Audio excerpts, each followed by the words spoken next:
नमस्कार। आजकल जो हिंदू धर्म का, हमारी सनातन धर्म का जो प्रचार हो रहा है, लोगों में अपने धर्म के प्रति जो जागरूकता हो रही है, बड़ा अच्छा लगता है। कुछ समय पहले ऐसा नहीं था। लोगों में बहुत बड़ी जागरूकता हो रही है, एकता की भावना आ रही है और जो एक दूसरे के प्रति हीन भावना थी, जाति धर्मों के बारे में, वो सब थोड़ी थोड़ी कम हो रही है। ख़ास तौर से अपने हिंदू धर्म के अंदर जाति पात का जो भी सिस्टम था, वो बहुत कुछ अब घट रहा है, कम हो रहा है, आपस में सामंजस्य हो रहा है, अच्छा लगता है। तो मेरा मतलब ये है कि हमारे जो हिंदू धर्म है, हमारा जो हिंदू धर्म है, इसके अंदर जो हमारे ग्रंथ हैं, वेद और उपनिषद, इतना गहरा ज्ञान रखते हैं कि इनको हमारे हर हिंदू धर्म के लोगों को ज़रूर पढ़ना चाहिए। मैंने वेदों को पढ़ा, चारों वेदों को पढ़ा, 108 उपनिषद उनको भी पढ़ा। पढ़ने के बाद मैंने पाया कि आज का जो विज्ञान कह रहा है कि every particle, smallest particle of matter is conscious, यानी पदार्थ का छोटे से छोटा जो कण है वो चेतनशील है। ये डबल स्लिट एक्सपेरिमेंट में विज्ञान ने पाया है कि जब उस पार्टिकल को डबल स्लिट एक्सपेरिमेंट से गुजारते हैं तो उसका दो तरह का व्यवहार होता है। जब उसको देखते हैं, ऑब्जर्व किया जाता है, तो वो एक पार्टिकल की तरह से बिहेव करता है, एक अचेतन कण की तरह से व्यवहार करता है। जब उसको ऑब्जर्व यानी नहीं देखा जाता है तो वो वेव एक एनर्जी की तरह से काम करता है, एक चेतन कण की तरह से काम करता है, तो उसका व्यवहार बदल जाता है। अब देखिए, इसकी तुलना करते हैं हम अपने मनुष्य जीवन से। एक व्यक्ति भी सड़क पर अकेला चला जा रहा है तो उसका जो चलने का ढंग है, उसका व्यवहार जो दिखाई देता है, और जब वही व्यक्ति कुछ लोगों के साथ चलता है, यानी कुछ लोगों के ऑब्जर्वेशन में होता है, तो उसका व्यवहार अलग होता है, उसकी चाल अलग होती है। ऐसा जीवन में होता है। वही चीज़ विज्ञान ने एक पार्टिकल के अंदर पाई। तो यहाँ कहने का ये है, जब हम अपने धर्म में कहते हैं कि कण कण में प्रभु का वास, वो सत्य लगता है। हमारे उपनिषदों में लिखा है ये कि हर कण में प्रभु का वास है। जो भी भौतिक अभौतिक सब कुछ जो भी है वो ब्रह्म तत्व ही है।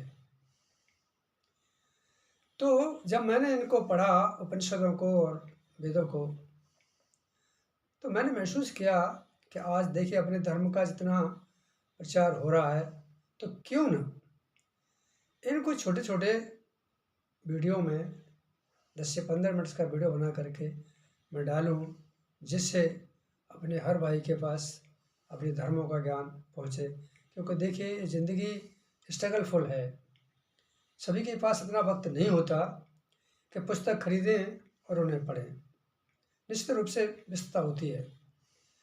तो मैंने सोचा क्यों ना छोटे छोटे टुकड़ों में छोटे वीडियो बना करके लोगों तक पहुंचाया जाए। मैं भी इस अपने धर्म का एक हिस्सा बनूं, प्रचार प्रसार का। क्यों आज जो हमारा धर्म, सनातन धर्म का जो प्रचार हो रहा है, अच्छा लगता है। तो मैंने पाया कि हमारे धर्मों का जो ज्ञान है, हकीकत में बहुत गहराई है इनके अंदर।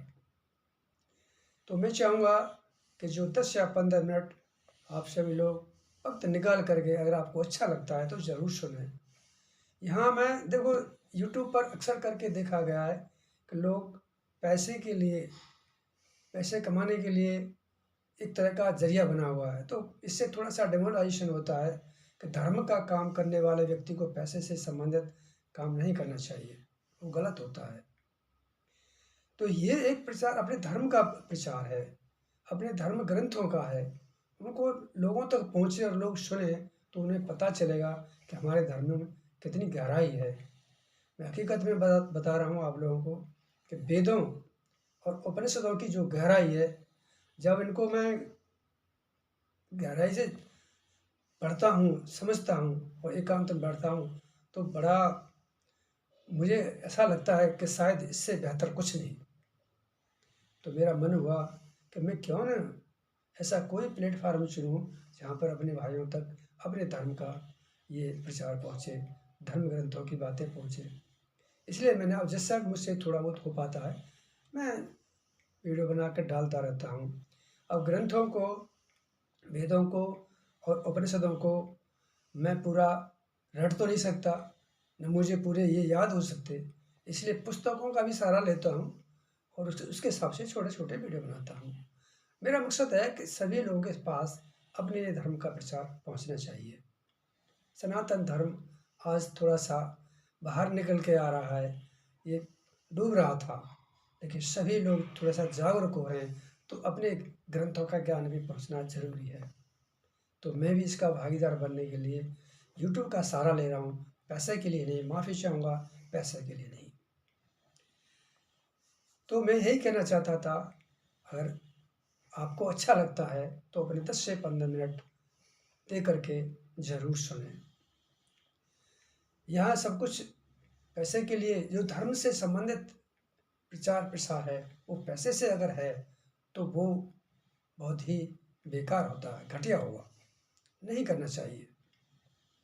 हाँ, लेकिन इतना फिर भी मैं कहना चाहता हूँ कि कोई व्यक्ति किसी को मोटिवेशन करता है तो उसकी हिम्मत होती है, यानी आगे वीडियो बनाने का, अच्छा बनाने का, बहुत सारी चीज़ों का एक मोटिवेशन मिलता है, मोटिवेशन होता है। कोई सब्सक्राइब करता है, लाइक करता है, तो इसलिए नहीं है कि मेरा चैनल बढ़ जाएगा, मुझे पैसा मिलेगा।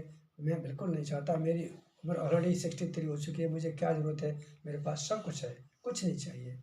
लेकिन हाँ, अगर कोई व्यक्ति सब्सक्राइब करता है, लाइक करता है, कमेंट करता है, उससे इतना ही होता है कि मोटिवेशन मिलता है, सिर्फ मोटिवेशन। इस उम्र में मुझे पैसे की कोई ज़रूरत नहीं, मेरे पास सब कुछ है।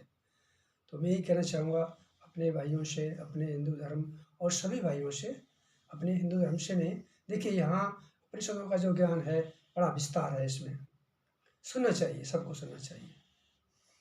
तो मैं आगे आज का जो उपनिषद है उसके बारे में बताना चाहता हूँ। आज का उपनिषद है अवधूतोपनिषद। तो यहाँ पर एक ऋषि है सांकृति। सांकृति ऋषि दत्तात्रेय भगवान से अवधूत होने के बारे में जानना चाहते हैं कि अवधूत कौन होते हैं। तो यहाँ अवधूत का मतलब बताया गया है, व्यक्ति की एक अवस्था होती है जब व्यक्ति ऐसी स्थिति में पहुंच जाता है कि उसे इस सांसारिक बंधनों से मुक्ति मिल जाती है। उसे संसार से कुछ नहीं चाहिए, उसके पास जो कुछ है, कपड़ा है ठीक है, जैसा है वो ठीक है, खाने को जो मिल रहा है, जो कुछ है वो ठीक है, वो किसी मोह से भी लगा हुआ नहीं है, अपमान अपमान से भी लगा हुआ नहीं रहता है, उसे कुछ नहीं चाहिए संसार से। लेकिन और वो अपनी अंतिम स्थिति यानी आत्मा की स्थिति में जीने लगता है। जब ऐसी स्थिति आती है तो वो एक अवधूत होने की स्थिति होती है। तो उसका ही आज इसमें वर्णन किया गया है। तो अब श्लोकों के हिसाब से, मंत्रों के हिसाब से आगे इसमें क्या बताया गया वो मैं व्याख्या करता हूँ। तो ये अवधूतोपनिषद है, कृष्ण यजुर्वेद से लिया गया है। इसमें ऋषि सांकृति भगवान दत्तात्रेय से अवधूत के लक्षण, उसकी स्थिति व आचरण के विषय में पूछते हैं। तो अवधूत के लक्षण क्या हैं?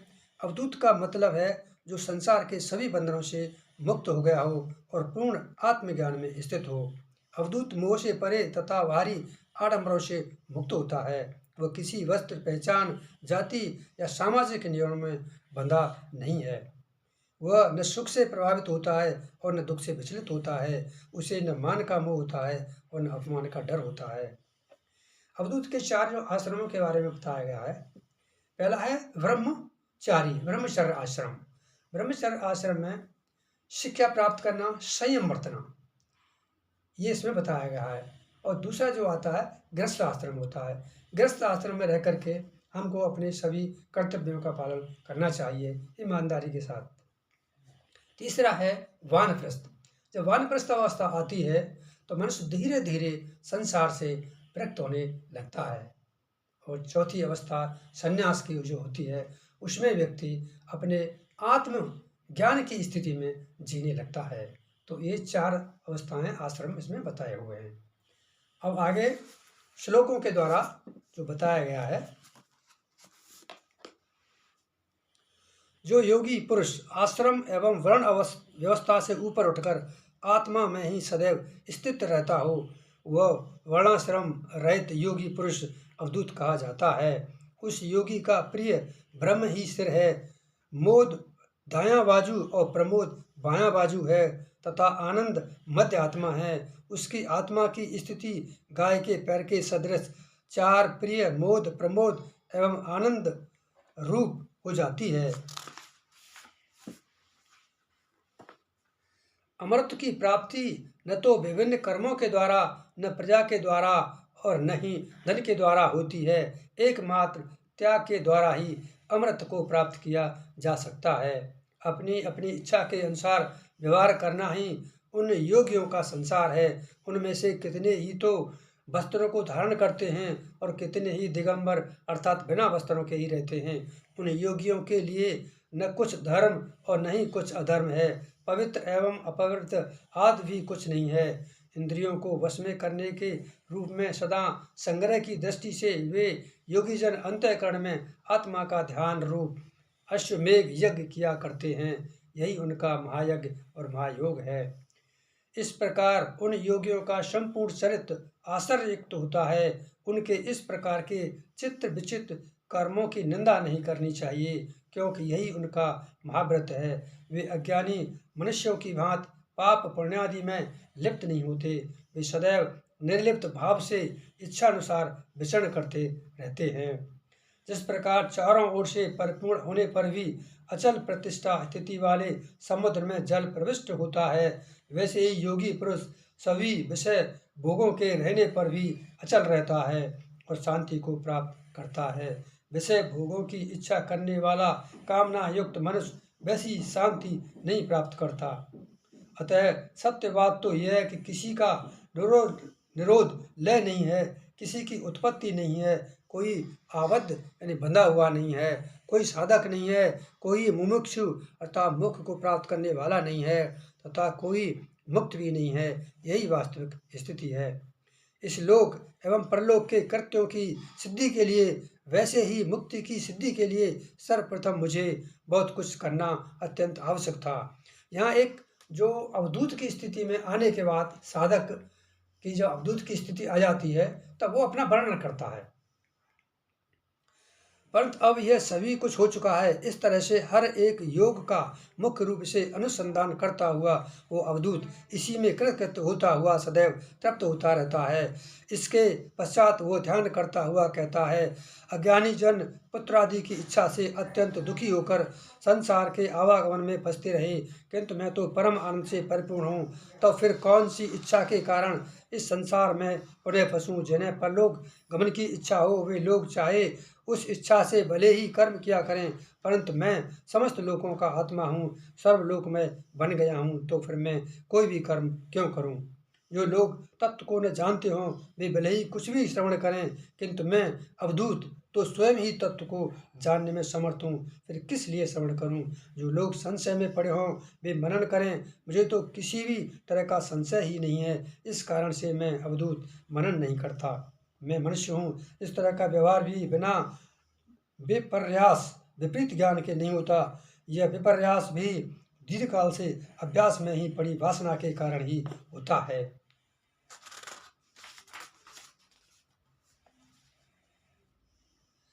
प्रारब्ध कर्मों के विनष्ट होने पर ही ये व्यवहार निवर्तित बंद होता है, किंतु प्रारब्ध कर्मों का नाश न हुआ हो तब तक सहस्त्रों बार चिंतन करने के बाद भी ये व्यवहार शांत नहीं होता। यदि व्यवहार कर्म करने की इच्छा हो तो तुम अपनी इच्छा अनुसार ध्यान करो, परंतु मेरी दृष्टि में तो कर्मों का कोई व्यवहार ही नहीं, तो मैं किस लिए ध्यान करूं। मुझे विक्षेप अर्थात चित्त की अस्थिरता होती ही नहीं, इस कारण से मुझे समाधि अवस्था की जरूरत ही नहीं पड़ती। जब यह मन विकारग्रस्त होता है तब चित्त अस्थिर होता है और तभी समाधि की आवश्यकता होती है। मैं तो नित्य ही अनुभव रूप हूँ, समाधि में मुझे और क्या कुछ भिन्न हो सकता है। मुझे जो जो करना है वह मैंने किया, तथा जो कुछ भी प्राप्त करना है वह सदा ही प्राप्त करता रहा। इस कारण लौकिक, शास्त्रीय या फिर अन्य किसी भी तरह का व्यवहार मुझे क्यों करना चाहिए। अतः मैं नहीं करता हूँ। मुझे किसी भी बात की लिप्तता नहीं, सहज प्राकृतिक ढंग से जो होता है उसी में रत रहता हूँ।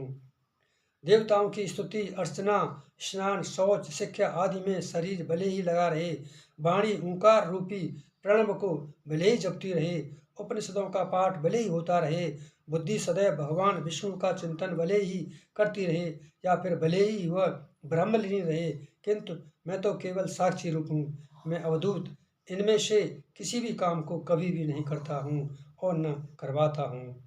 मैं अवधूत कृत्य होने से पूर्ण तृप्त हूँ, तथा जो कुछ भी मुझे प्राप्त करना था वो सभी कुछ प्राप्त कर लिया है। इस प्रकार से इस तृप्ति को ही मैं निरंतर अपने मन में मानता रहता हूँ। मैं धन्य हूँ, क्योंकि मैं नित्य अविनाशी अपने आत्म तत्व को सहज रूप से ही जानता हूँ। मैं धन्य हूँ, क्योंकि मुझे ब्रह्म का आनंद इस प्रकाश प्रदान करता है। मैं धन्य हूँ, क्योंकि मैं अब इस नाशवान संसार का दुख बिल्कुल भी नहीं देखता। मैं धन्य हूँ, क्योंकि मेरा अज्ञान कवि का अर्थात बहुत पहले ही विनष्ट हो गया है। मैं धन्य हूँ, क्योंकि मुझे अब कुछ भी करना शेष नहीं है। मैं धन्य हूँ, क्योंकि मुझे जो कुछ भी प्राप्त करना है वो सभी कुछ मैंने यहीं पर पहले ही प्राप्त कर लिया है। मैं धन्य हूँ, क्योंकि मेरी तृप्ति की क्या इस लोक में कोई उपमा है, अर्थात कोई नहीं है। मैं धन्य हूँ, मैं बारंबार धन्य हूँ। अहो पुण्य, इस पुण्य की सफलता दृढ़तापूर्वक फलीभूत हुई है। धन्य हैं हम सब। अहो ज्ञान, अहो सुख, अहो शास्त्र, अहो गुरु, वास्तव में सफल होने के कारण सब धन्यवाद के पात्र हैं। इस प्रकार जो भी मनुष्य इस उपनिषद का पाठ करता है, देखिए यहाँ अब तक जो बताया गया है, एक अवधूत अपने बारे में बताता है कि अवधूत की स्थिति आ जाती है, उसकी उन्होंने इस तरह से व्याख्या की है।